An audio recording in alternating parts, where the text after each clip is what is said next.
Hello guys, good morning. Naalala niyo ba ang story ng viral na Jollibee paper bag? Hayaan niyo po na i-share ko sa inyo. Ayan po sa screen yung story, pero maaring i-share ko na sa inyo yung kabuuan. Ang nangyari dito, may isang mag-asawa, manganganak na yung asawa niya at wala silang pera. Dinala niya yung asawa niya sa isang public hospital na kung saan doon siya nag-labor ng sobrang mahirap.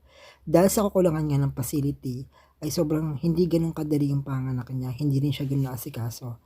Kaya kinausap niya asawa niya, sobrang nahirapan siya. Ang sabi ng asawa niya sa kanya, okay lang, nakayanan mo naman. So yun lang po advice ng asawa niya. At maya maya nga po ay nawala po ang pagod niya na makita niya ang dala ng asawa niya ang isang Jollibee paper bag. Pero nabigla yung asawa niya sa sinabi ng asawa niya, "Sorry love, sa akin lang to. Gutom na kasi talaga ako. Puyat din ako ang paghihintay sa'yo. May libreng pagkain naman dyan sa ospital. Yun na lang yun sa'yo." Dahil sa pangyayaring ito, maraming mga netizen na nag-comment tungkol sa asawa niya. So alam niya na anak yung asawa niya at nagugutom. Ba't hindi niya bigyan ng masarap na pagkain? So guys, kaya kayo bago mag-asawa, piliin niyo yung lalaki na responsable para sa inyo. Yun lang po. Bye-bye.